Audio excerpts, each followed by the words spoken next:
Give me just a second while I turn that on. Super.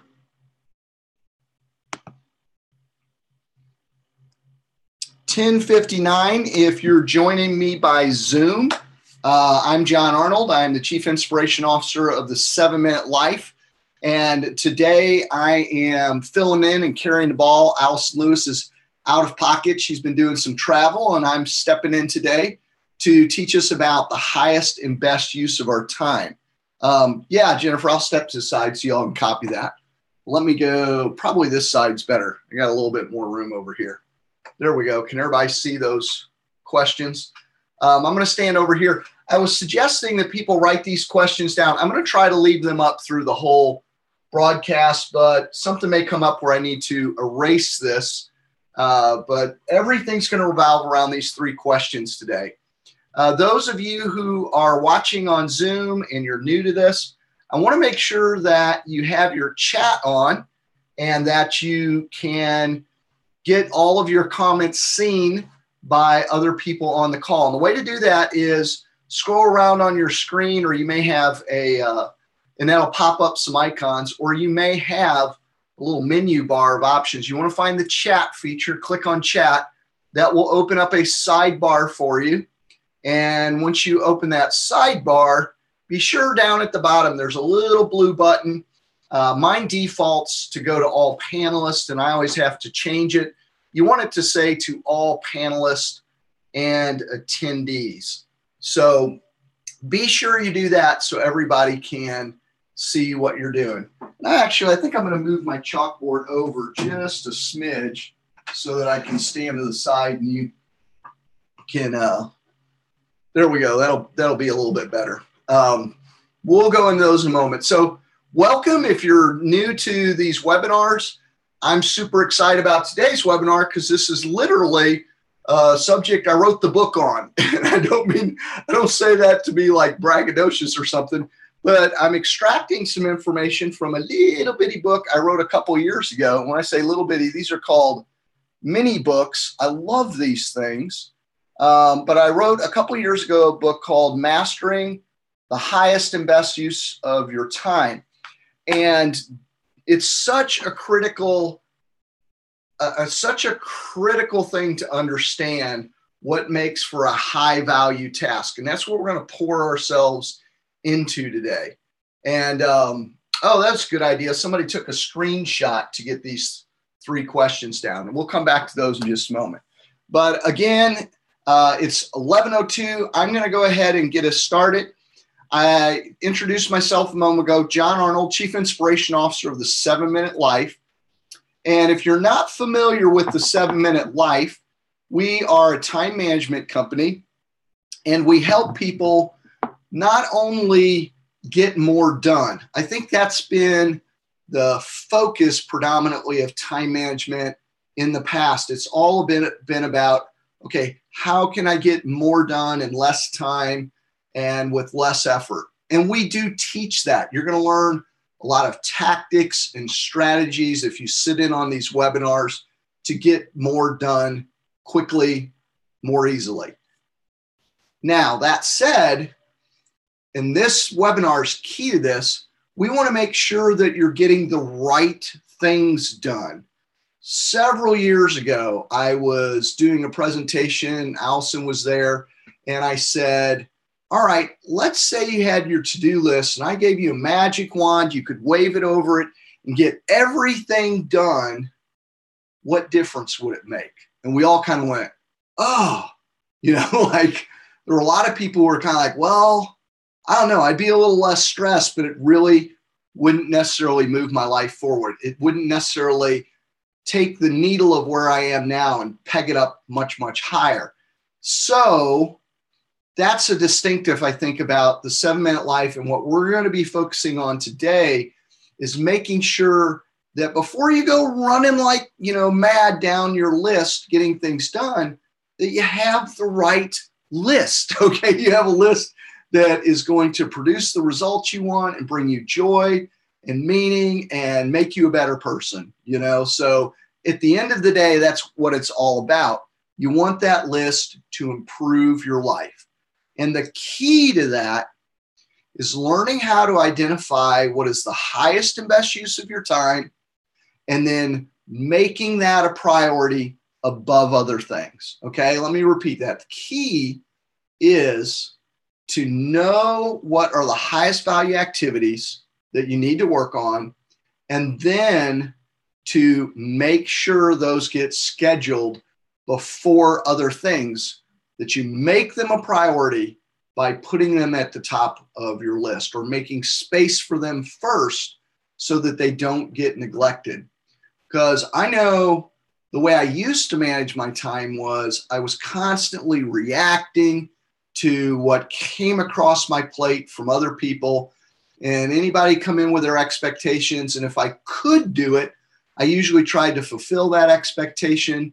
But what I learned was that didn't necessarily mean I should be doing it. There's a big difference between whether you can do something and you should be doing something. And I think the defining difference is knowing whether or not that is the highest and best use of your time. So you all ready to dive into this and hop in? Oh, good. Keith's jumped in. John, Vicki, if I hadn't welcomed you yet, glad to have you here this morning. Are you all ready to hop in and figure out the highest and best use of your time? Good. Awesome. So there are three core questions that we're going to focus on this morning, that when you're looking at a to-do list, there are three questions. If you're struggling with whether or not this is a high value activity or how to rate it amongst other activities, you can use these questions as a litmus test. There may be other things that will make something a high value activity. I'm sure there are, but these three will definitely put something way near the top of your list. So let's kind of break them down. The first one is, what result will this task produce? What result will this task produce? Let me make some room up here. What result will this task produce? There is a lot of activity we can engage in that keeps us busy, but it's really not yielding much in terms of result. And so you always want to be asking or wondering, what's going to be the ROI, the return on investment? I try to think of time as almost like money. I think about it in financial terms. We can be spending time where we pour that time out and we have nothing to show for it, or we can be investing time. In investing time, we put ourselves into an activity that's going to have a return on the time we put into it and the time we invest in it. And so one thing to do when you're looking at your to-do list is to look at a task and say, okay, is this time spent or time invested? And some things you just have to spend time on. That's part of life. But things that are an investment of time that are going to bring back some return for putting time into those things are much, much, much more valuable to you than just task for the sake of task. So I'm going to create three little columns here to track this a little bit. So the first thing we want to look at is result. What kind of result will it yield? And I'm going to give you two ways to pick activities that have a higher result value to them. One is to engage in what you may have heard of as 80-20 tasks. Is everybody familiar with the 80-20 rule? I'm going to go over it either way, but 80-20 tasks are those things where there was a man named Pareto. He created what he called the Pareto principle, or the 80-20 rule. And it boils down to that in most activities, 80% of our results come from 20% of our activity. So for example, if you're in sales, 80% of your revenue is probably going to come from 20% of your product, or 80% of your revenue is going to come from the top 20% of your sales. So where you put, you want to look at what activities in your business, for example, if you're in sales, depending on your product, you may find that 80% of the time I close a deal when I'm on the phone, but you're not spending very much time on the phone. Okay. Maybe what you need to do is stop spending so much time in email, start, making your phone ring or spending more time on the phone, because that's where 80% of your results are coming from. And if you're going into the office and you're spending 98% of your day on everything but being on the phone, then you're obviously cutting your bottom line by not getting that phone contact in. So you want to look for 80-20 activities. And you can apply this to home too. Like, let's say you want to build your relationship with your spouse. My guess is that you're going to find 80% of how they feel valued comes out of 20% of your activity. You're doing all kinds of things around the house or whatever, but it's one or two or three things that really speak to their heart.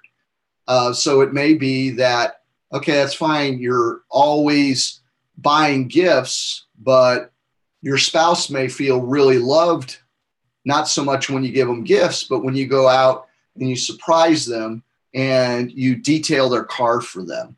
Or you just at the end of the day say, hey, why don't we go sit out on the deck together and let's just have a quiet moment and have something to drink and just hang out on the deck as the sun's going down. They may love that quality time.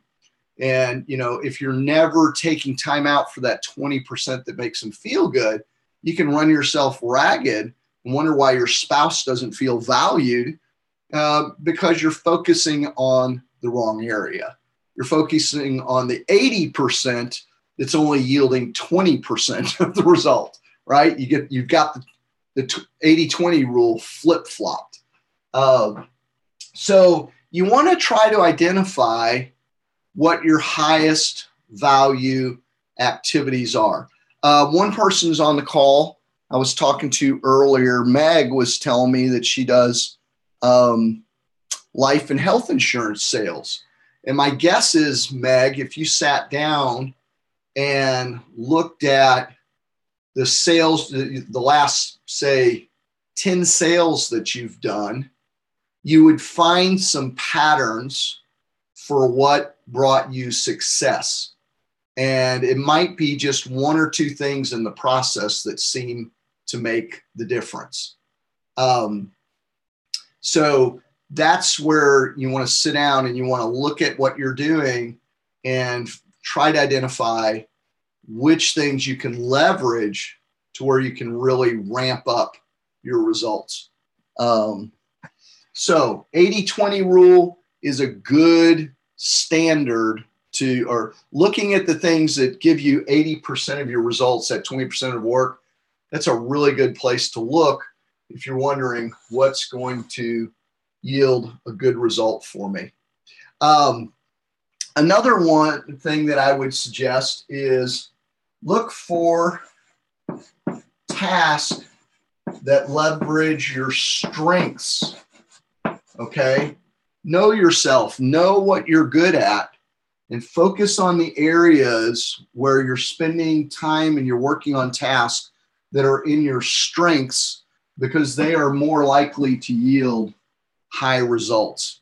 I'll give you a great example of this. I had a friend, Brad, who was developing a life coaching business at one point. And at the time, this is a number of years ago, blogging was kind of all the rage. It was not new, but it still was kind of the way that a lot of entrepreneurs were connecting with audiences and finding clients.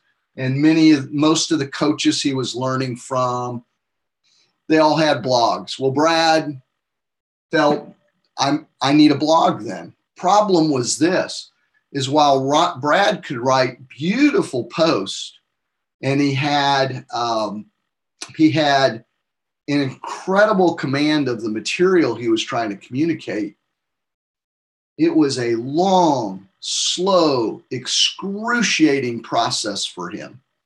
He could do it, but it was not where his strength was. Where Brad's strength was to be in front of people. If he could do one-on-one or if he could do group presentations, he absolutely would shine in that context. He was far more a verbal communicator than a written communicator. And if he could get face-to-face, that was even better. So if Brad had had a podcast where he could have just spoken and recorded or interviewed people instead of a blog, man, it would have been taken a third of the effort that it took him to create blog posts.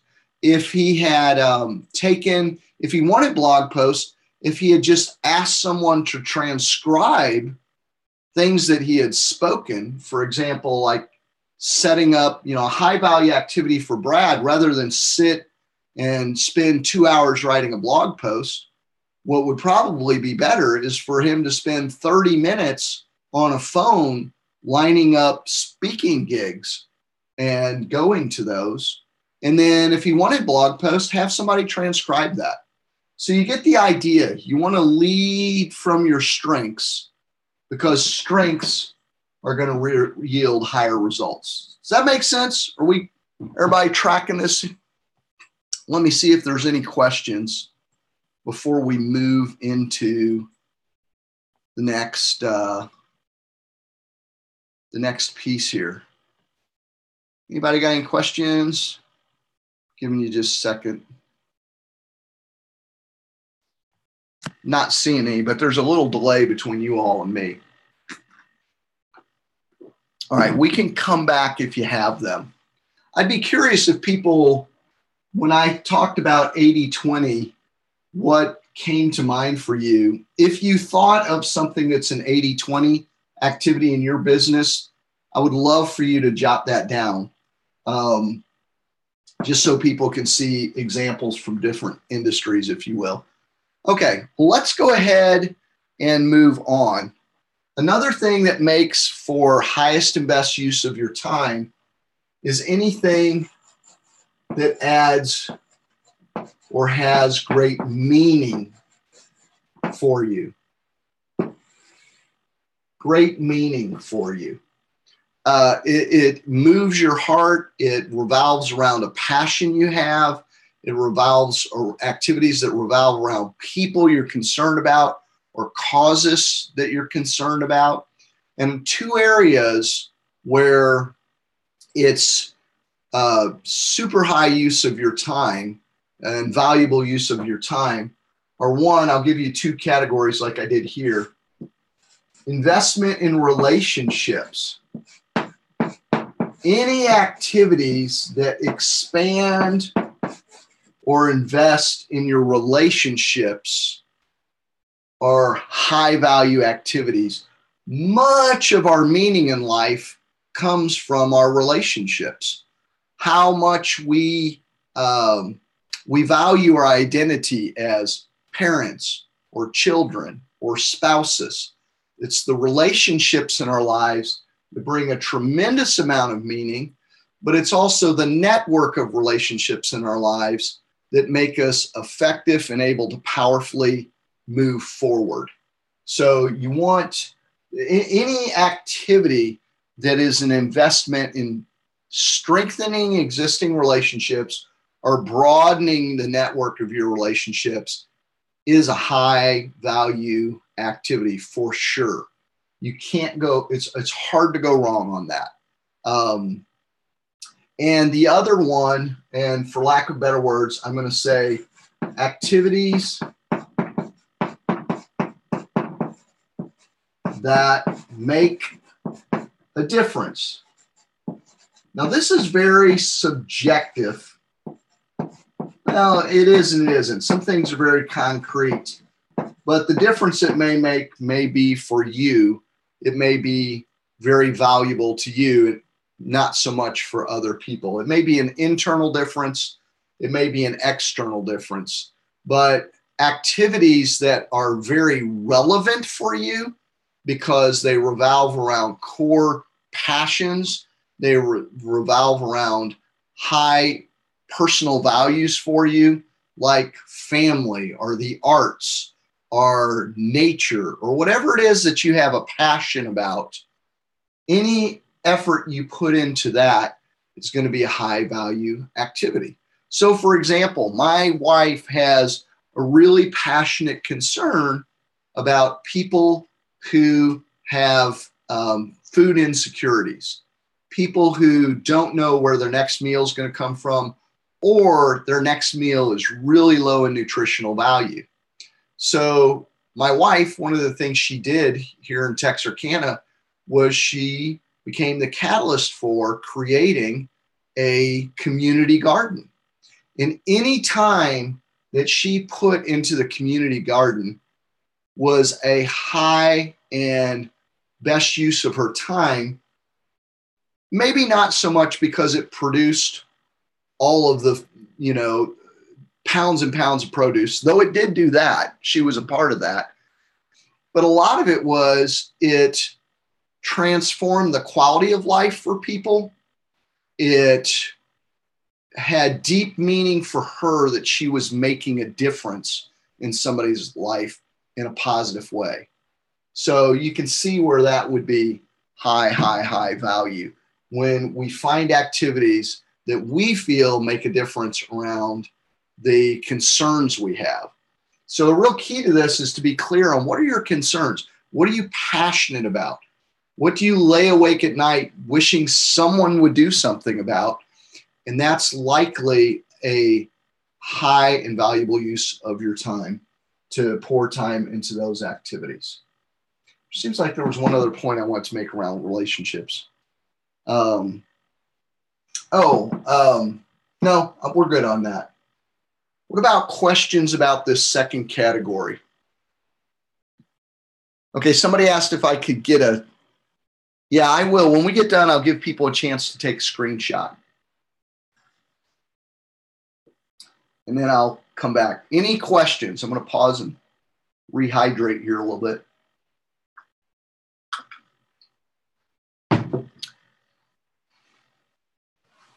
Anything? Okay. Let's go ahead and move on then. This last category is multiply your effectiveness. I'll just put, I'm just going to put the word effectiveness down. Multiply effectiveness. Okay, so this is stuff that multiplies effectiveness. And there's two categories for this I want you to think in terms of. First off, self-care. Self-care. Why and how is I got a question for you. How is self-care a highest and best use of your time? Why is it that self-care needs to be at the top of your list? And I'm asking this and I'm kind of sticking it to you as a question because I find that a lot of high producing people, a lot of people we get who are struggling with time management, they are many times pouring themselves into the needed care of others and sometimes at the neglect of themselves.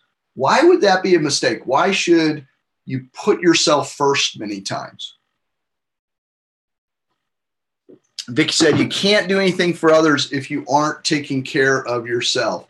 And what you can give to others gets diminished rapidly, doesn't it? If you fail to take care of yourself. You know more than most of us, right, John? I don't know about that. I don't know about that. I've learned a lot of what I know the hard way, but self-care, you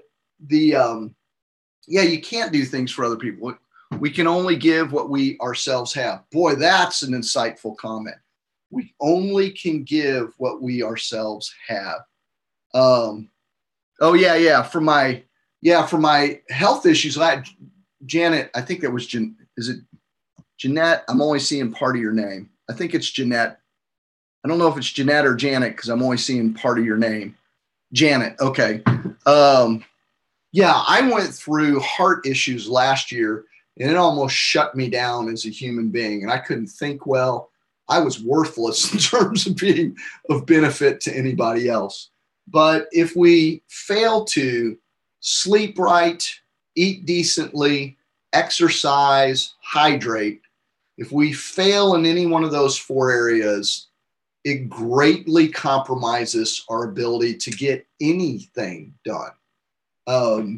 It doesn't just compromise it. I'd say it can actually cause us to become counterproductive, not just less productive, but counterproductive. For example, if you're sleep deprived, it's not just that you won't get work done, but you'll actually make poor decisions that will set you back.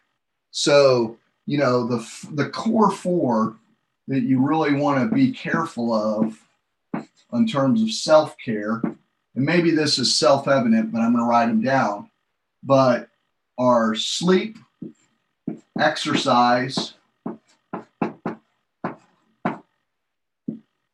nutrition, and hydration.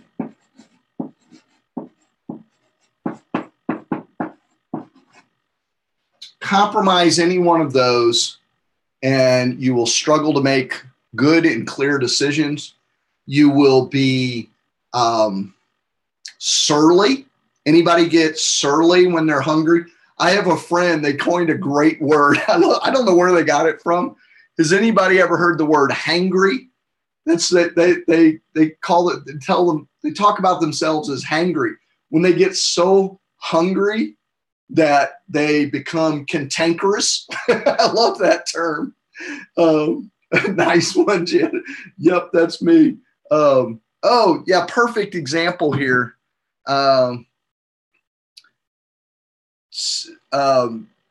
This is interesting. Jennifer and Janet were texting back and forth, and Jennifer mentioned that about an hour ago, she found out she has significant sleep apnea, and it's probably a source of a lot of her health problems. I've got apnea too. That was one, and it is a contributor to heart issues. So you really want to take that seriously. 90% of people with AFib, which is what I have, an irregular heartbeat or had, they have apnea. But I loved, Janet made the comment, put on your oxygen mask first. And when I asked you all why self-care is so critical, I actually thought of the whole thing where you get in a plane and at the beginning of the flight, they tell you that if the cabin happens to decompress, mask will drop down. Put your mask on first before putting it on your child or loved ones. And that's because, you know, if you plop it on them and pass out, you can't help or anybody.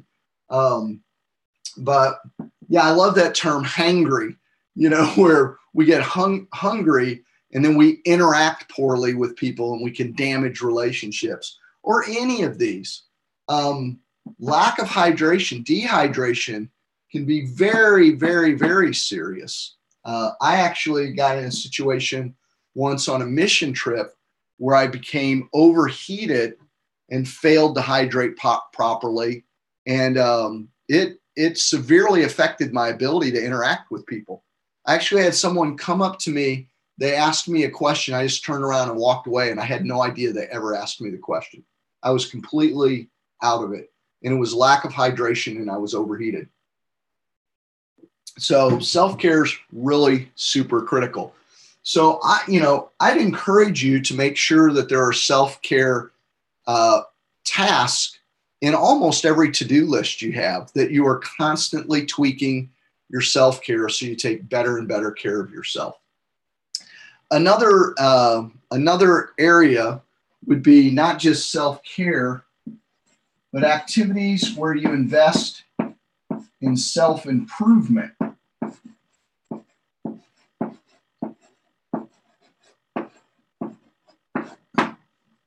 Any activity that invests in your self-improvement. So, for that in general, are you constantly learning more about whatever your trade focus is, your industry is?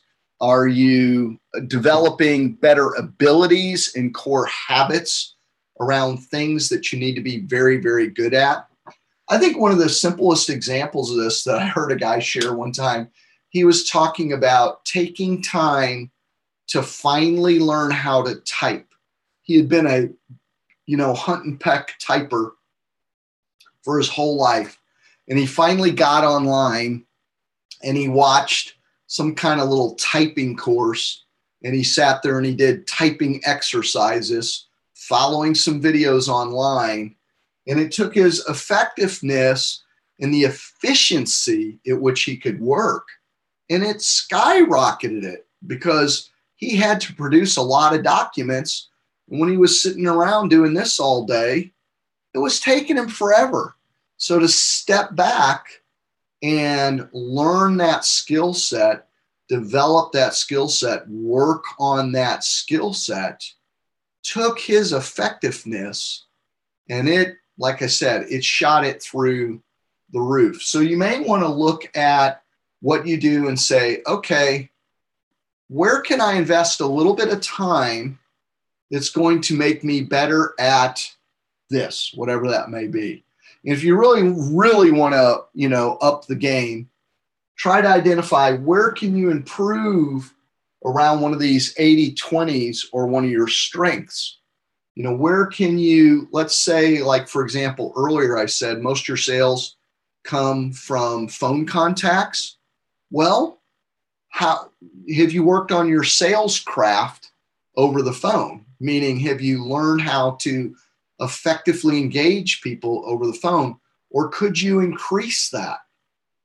Could you do something that's going to help you close, 4 out of 5 calls instead of 2 out of 5 or 3 out of 5 calls, just by taking some time to learn better sales or better phone skills? That's the kind of thing I'm talking about. So self-improvement can be learning something new so that you have knowledge that you can draw upon again and again. It can be learning a skill set. Any kind of training can be, I won't say always, because I've been some training that was ineffective, but most investment of time into training that moves the needle on your ability to get things done, that's a really high investment, really high investment part of your time.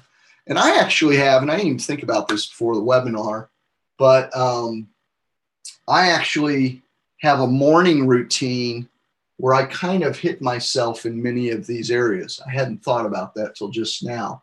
But when I get up in the morning, I journal, which is a fantastic time for helping me hone in and refine my focus and clarity for the day. So that's kind of a planning time. Planning can be a high value activity as long as you don't get lost in it. We can go to a place where we plan and plan and plan and plan. You may like taking a great webinar. There you go. Jennifer, that's exactly right.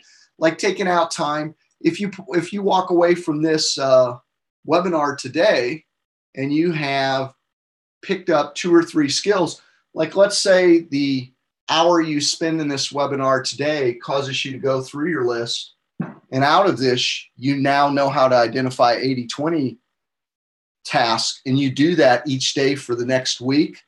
Holy cow, you may redeem this hour tenfold over, or you may increase your results tenfold over just because you learned something in this 1 hour you took to hyper focus and increase your ability to time and task manage. So I got a little sidetracked there. I started to say, sorry, I caught your comment, and I don't have Allison here to watch with comments and cue me when I'm missing one. But you get the idea. I started to talk about my morning routine. I journal. That helps me plan for the day. It's a high value activity for me. but I also, and I reinforce my values through that journaling, the things that I journal. But I also take a walk every morning, which is self-care. And I have a green smoothie or a protein drink every morning. And I get up and I drink a half liter.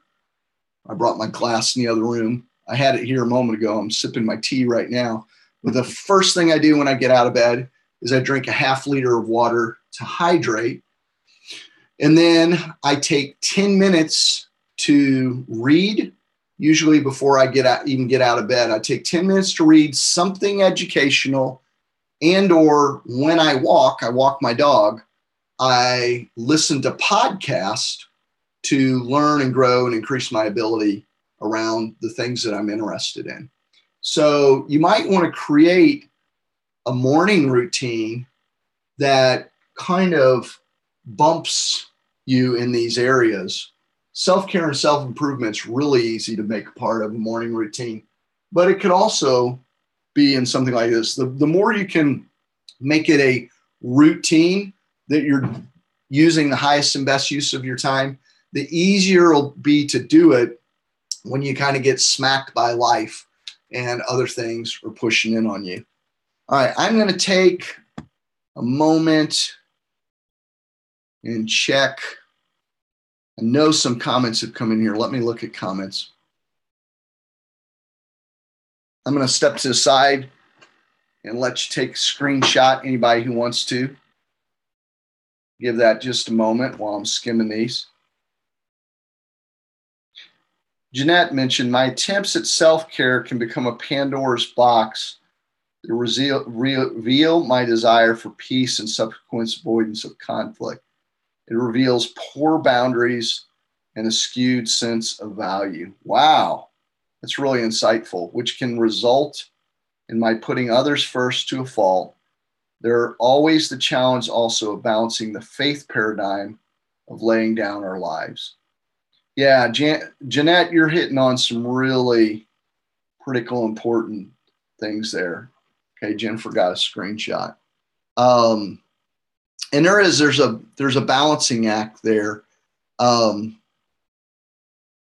not going to say a whole lot more about that unless you have a specific question, but I'm really glad you shared that about how self-care will make you probably painfully aware of sometimes of an inability to set good and healthy boundaries and create an internal conflict for you. So what questions do we have around this? And if we don't, I'm going to shift gears a little bit because we have the obvious place to apply this is in a tool we call 5 before 11. And I think most of you on this call today, if not all of you, are familiar with 5 before 11, where you pick 5 high value tasks and you try to do those before 11 o'clock. And I originally created this training and wrote this little book because we found that there was a difficulty people were having and they didn't even know they had it. And it was causing them to use the 7-Minute Life Planner wrong. Let me erase the top of this so I can break down what that is. And that'll probably come close to using up our time this morning. Hopefully not using it. Hopefully it's not time spent for y'all, but time invested. Wipe this down. And if you have questions or comments, just drop them in there.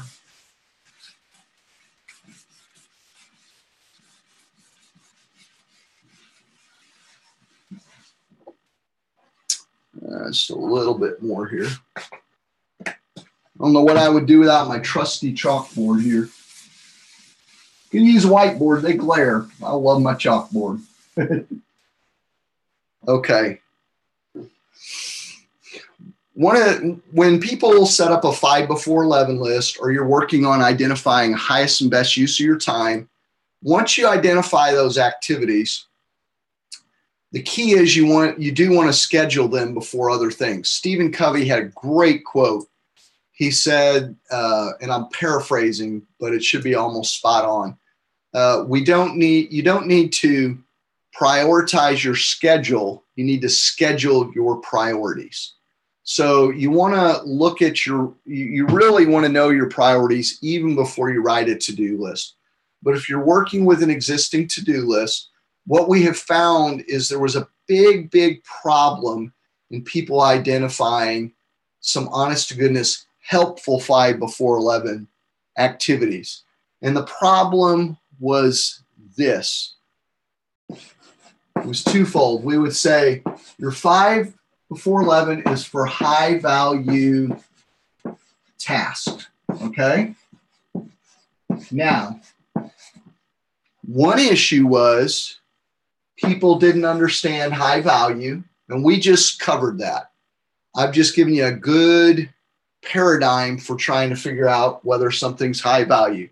There may be other things that make it high value, but anything that's going to push up your results, be meaningful to you, or multiply your effectiveness, it's going to be a good use of your time.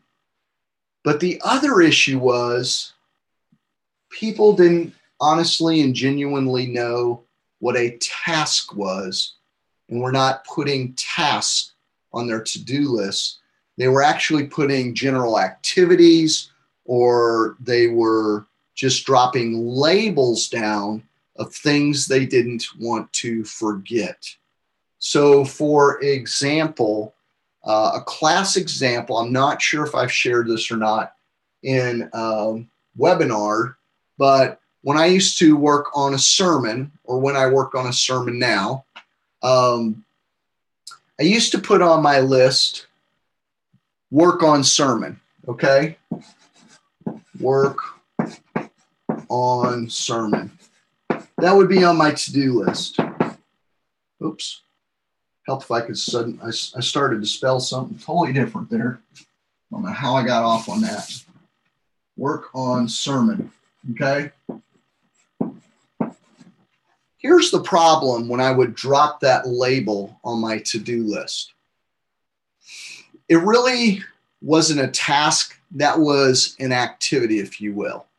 It wasn't a task because, for one, it really wasn't a thing that could be completed, at least not the way that I wrote it. And this will make more sense when I show you what would be an honest sermon task. It needs to be completable. And yes, a sermon is completable, but work on sermon just as an activity. Here, let me contrast it for you. What would be very different is to put on my list, instead of work on sermon, would be to put down read the text and note the themes, okay? Then another task for working on sermon would be something like read 3 commentaries.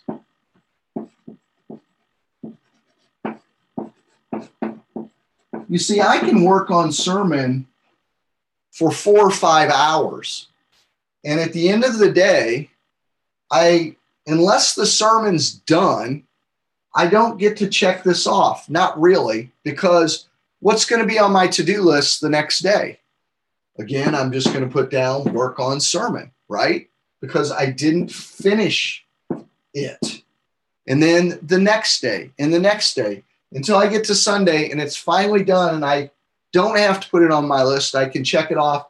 But then lo and behold, come Monday morning, I'm going to come in and write down work on sermon.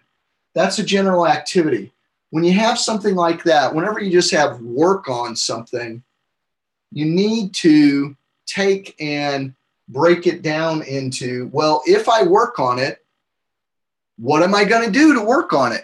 Like, what's the actual work going to be? And whatever that work is, that's what you need to do. And that's what needs to be on your to-do list so that you have real clear, crisp, definable tasks that you can check off. Because you can understand this highest value concept, but if you don't make it doable when you go to your to-do list, it's not going to be very valuable, right? It's not going to work for you. So it's really important that you not only understand the highest and most valuable use of your time, but that you make it actually accomplishable, doable by breaking it down to a task level. Otherwise, you can't realistically put it on your 5 before 11 list. Not in a way that's going to be life-giving instead of life-depleting. Let me see. I got a couple comments. Got it. Okay. So when it comes to a task, you want to make sure that it is something that's actually completable. We encourage people to make sure it can be done in 20 minutes or less. 20 minutes or less. That's really important from a standpoint of two things. One is just our raw attention span. Our attention span's actually, in general, probably much, much shorter than that. Studies show everything from an attention span being a few seconds to several minutes. But most studies will show you that we cannot stay focused much beyond 20 minutes. That after 20 minutes, most people become ineffective and start becoming counterproductive. So you have to keep that in mind when planning your work. You can break something down to where it's as simple as 2 minutes. It doesn't have to be 20. A high value action may be something like calling a doctor to set up an appointment. You know, we were talking about self-care. It was back last August. I put as one of my 5 before 11s to call and set up an appointment to have a physical because I knew something was wrong. I told someone 2 weeks before I went to that appointment, I've either got a heart condition or sleep apnea or both. And by golly, if I didn't go in and find out that I had both of them. But it began by saying, I will call the doctor and set up an appointment, period. Simple, definable task that took me probably about 2 minutes, if that. But very, very, very high value because it was a life-changing difference for me to do that. And one thing that Allison taught me that I'd never thought about, but not only can it be completed, but it can be completed by one person. Okay, now if you want to put on your to-do list that you have a meeting you have to go to, that's not really a task per se. It's an activity, and you can't miss it. You're really just putting a placeholder down. But if 3 or 4 people have to work on it, whatever you wrote down, like if you just put what sometimes people are bad about putting on their to-do list, just a project title, like let's say, okay, I work on a music team for a retreat before. And if I were to put down, that's not a good example. I'm trying to think of a really good example here. But you can't put down an activity with 2-3 people as a task you're going to complete unless you're going to be together with those 2 or 3 people. Because otherwise, all you can do is your part. What you want to do is put on your to-do list your part of anything that is a group activity. Is that helpful? I hope that's helpful. So you want to make sure that anything you write down as a task is a high value task, is honestly high value. It fits one of these 3 questions, and it's honestly a task. It's something small enough that you can complete it. It's going to take 20 minutes or less, And it's in your power and control to get it done and be able to click that check mark off on it. So let me pause there and see what questions we've got. About 10 minutes. And I'll step to the side for a screen grab. That's a really good suggestion, Jennifer. So let me ask, how many of you use a 5 before 11 list? And if so, how many of you have run into this? Was this helpful for you in having a better grasp of what needs to go on your list? Let me get a little feedback here before we move forward. I know a lot of you have been around webinars for a while.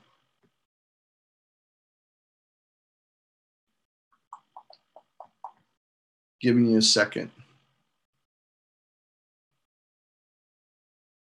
Okay, good. I used it randomly, mostly putting activities, so this is really helpful.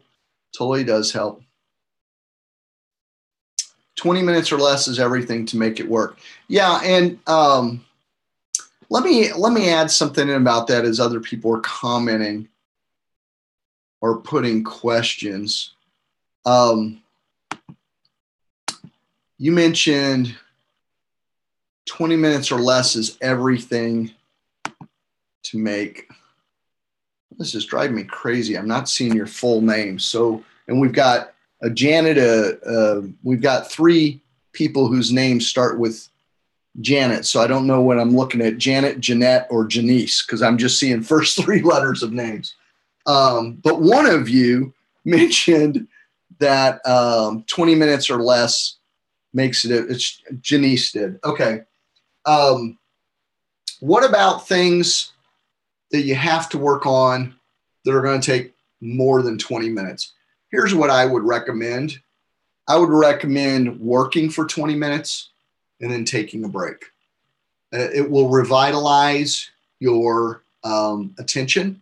Now, I will say over time, if you do that regularly, you can build your attention span. Attention span is almost like a skill set. Being able to pay attention is a skill. And the more you focus, the more you practice single tasking, and the longer you push yourself to single task, the more you will expand your ability to do that.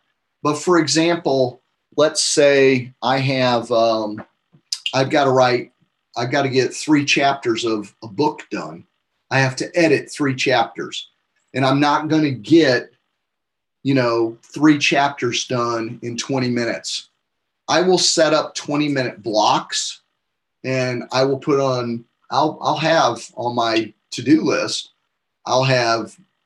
sometimes I'll literally put it like I would put, I'll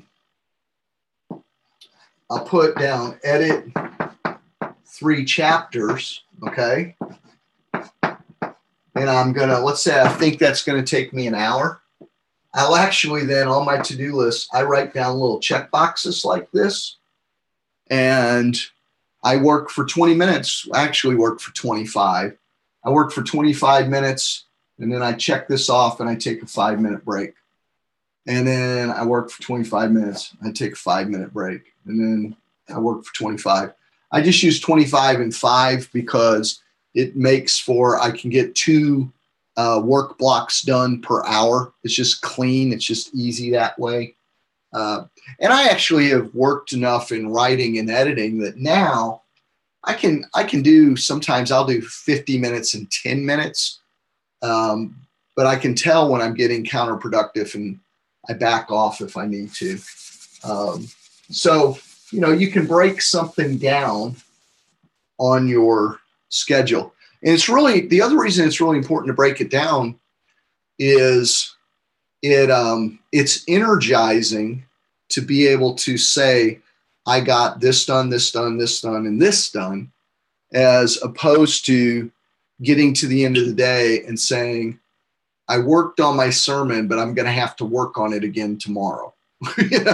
Like I spent 5 hours on my sermon, but I have no sense of accomplishment if I can't say, and I got this done, this done, this done, and this done. It feels a whole lot better to get to the end of your day, and it's energizing to say, okay, so I read the text today and I picked out some topics and I looked at 3 commentaries. That's what I said I would do, and I got it done. Tomorrow, now that I've had some time for those commentaries and those thoughts, I'll go over the text again, and I think I'll draft. I'll come up with a title, and I'll begin to draft an outline. And then, maybe the next day it's, okay, I've got a rough outline. I pretty well feel where I need to go, but I need some good stories. I'm missing good illustrations. Today, I'm going to try to identify 2 illustrations.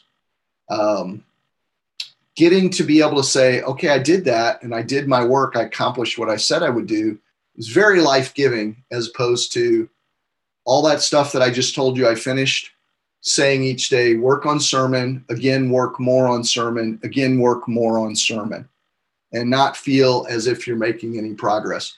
We need to see progress to be energized. And when we're energized, we can make progress more quickly.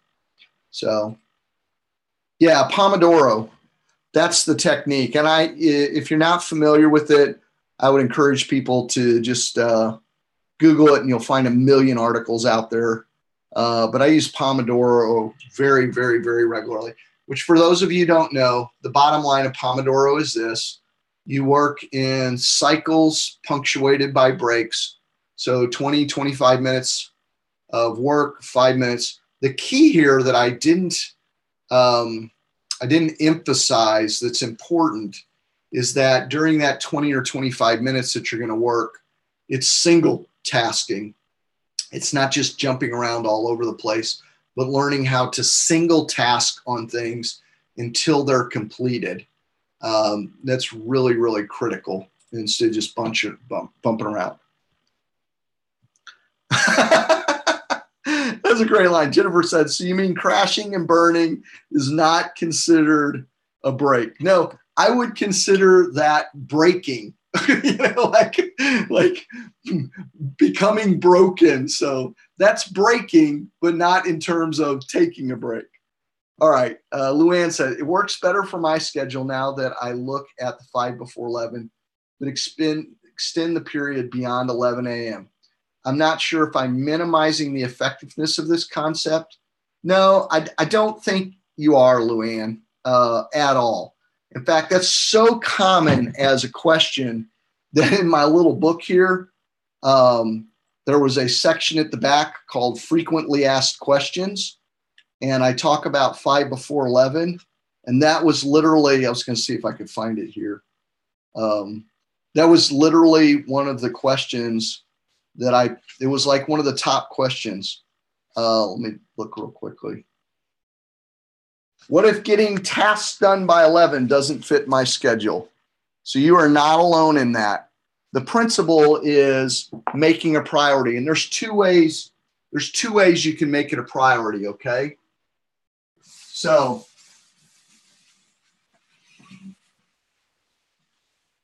Janet, you can focus on getting done by 11. Your work schedule may not work well with that. You may have to collaborate in the morning or return calls or something like that that's outside of your control, and getting done before 11 is just not realistic. And if that's the case, the idea is to make sure you get that work done.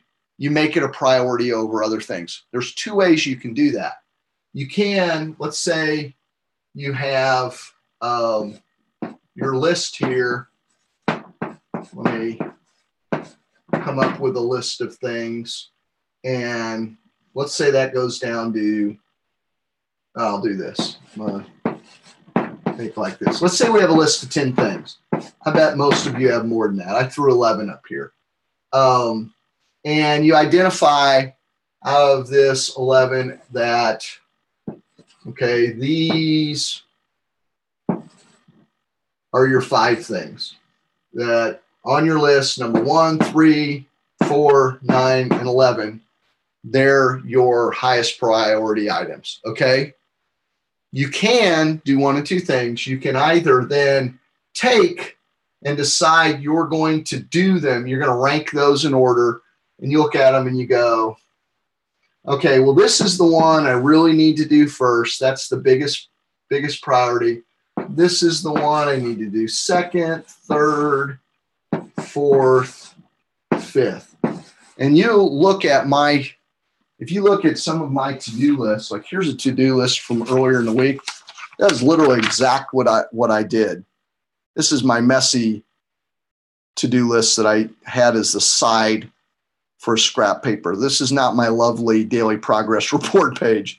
This was my morning draft. And you're going to notice something, and I'll explain it in a moment. You see some things where I have more than 1, 2, or 3.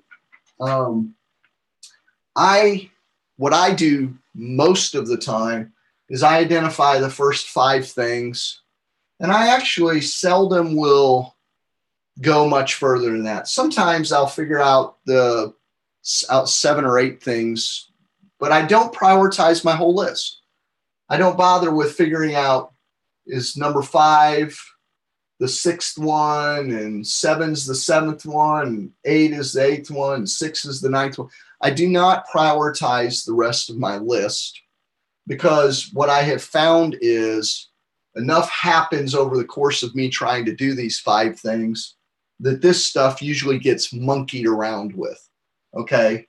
Now, all of that said, in an ideal world, you would take this list and you would walk through the door of the office and you would go 1, 2, 3, 4, 5, right? And then you would move on to the other items. But some of these other items may be time bound, where you have to deal with them in a certain time frame in the morning, whether you like it or not. So here's what you do in that case. Let's say this is your day, and I'll go, let's just go a 9 to 5, 9, 10, 11, 12, 1, 2, 3, 4, 5. Okay, that's our day in terms of hours in the day, right? And let's say you've got a staff meeting at 10 o'clock. It should only be an hour, but it actually winds up being an hour and a half. And you don't have any control over that. That's just something you got to be in. And then the staff meeting results in 2 or 3 things that you have to deal with immediately after the staff meeting. Like maybe you find out during the staff meeting somebody dropped the ball and made a customer angry, and you need to call back and correct the problem immediately. It can't wait. So you come out of the staff meeting and you're piddling with junk for the next 45 minutes. And now it's 12:15. You haven't had lunch. So you've only had an hour to even begin to look at your 5 before 11. And you might have had other things you had to do when you came in the door, like check messages or something like that. Though I would hold off on checking messages whenever possible. I always schedule those. That's a whole nother issue. But you begin to see what I'm saying. Some things are outside of your control. Here's what you want to do. If you know you're going to have a staff meeting, or you know you're going to be out for lunch, and that you're really not going to have much time before 11, or some of these other things have to be tackled earlier for whatever reason. The key is, when you look through your day, is to say, if I can't get these 5 done at the front end of the day, is to actually schedule them for later in the day. Mark those words. Schedule them for later in the day, so that you go into the day, and let's say number 3 is issuing an invoice to someone. It's really critical, but you've got to do some work around. You got to create and send an invoice out, and this is one of your top clients, and it needs to be done today. It's high value for you. What you'll want to do is, so that you don't go through the day and get to 5 and say, oh man, I needed to send that invoice, is you schedule it. You say, at 3 o'clock, I'm going to send the invoice. There's no way I can get it done in the morning. I'm going to send the invoice at 3. And, you know, I'm going to do one of these other things at 3:45 or whatever. But you get the idea.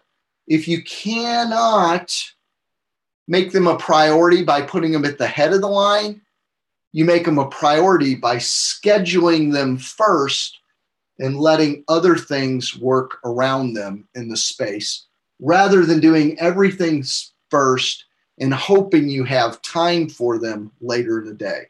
Does that make sense? Could start your day at 4 a.m. Actually, masterclass, we walked through their day and they start at 4. I was like, holy cow. I felt like an underachiever. Oh, my little book here. It's called Mastering the Highest and Best Use of Your Time.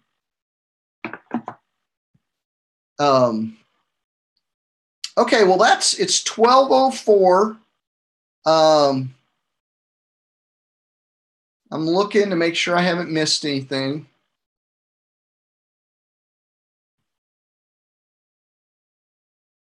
And Luann, did that help you out?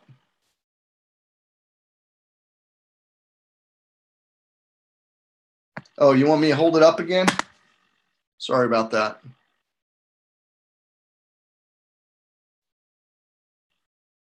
Yes, there'll be a replay, and the replay will be on a page called I've been posting replays on the 7minutelife.com / are you ready for this? Replay. So it should be easy enough to remember. 7minutelife.com / replay. I believe last week's is still up there, and I will swap it out with this one. Hopefully later today. It may be in the morning. I have to check. I may have a little delay on that because I'm not sure where it's recording to. I think it's recording to the cloud, and I'll have to get that access from Allison if that's the case. But okay, well, I'm gonna have to wrap it up. I don't remember what I did to my finger. I slammed it in something. I don't remember what it was now, Jennifer. I think that's it. Any last questions for the good of the order? It's 12:06. I will gladly stay on if you need me to. Just a real quick recap. If you want to know if something's high value, ask yourself, what kind of result is this going to produce for me? Is it activity or is it achievement? You know, if it produces a result, you're getting achievement, not just activity. So what result will this task produce? Why is this task meaningful? And how will this task multiply my effectiveness? And the subcategories I had under that, or examples of ways you could do that, were for results, focus on 80-20 tasks. If you can identify those, that's awesome. The 20% of things that produce 80% of your results. Also under that, I mentioned working within your strengths, because your strengths are likely to yield a higher result than things that are not your strengths. Why is this task meaningful? 2 areas that are particularly meaningful for us to work in are relationships and those things that make a difference around our passions. So relationships, either investing in the ones you have to deepen them, so always high value, or broadening your network of relationships that you have, broadening your sphere of influence and resources you have by knowing more people. How will this task multiply my effectiveness? We talked about that in terms of self-care and self-improvement. And whenever we invest in self-care and self-improvement, we are working on typically very high value activity. It is one of the best and highest uses of your time. I think that's about it, other than we broke down what is a task versus just an activity. So, okie dokie. Here we go. I think that's it. I will see you all next week. Actually, Allison will be leading the webinar next week. I'm going to be out of town. Allison will be leading it. I'm sure you'll have a fantastic time, and I look forward to seeing you again soon. Just email us if you have questions. Thank you, and bye now.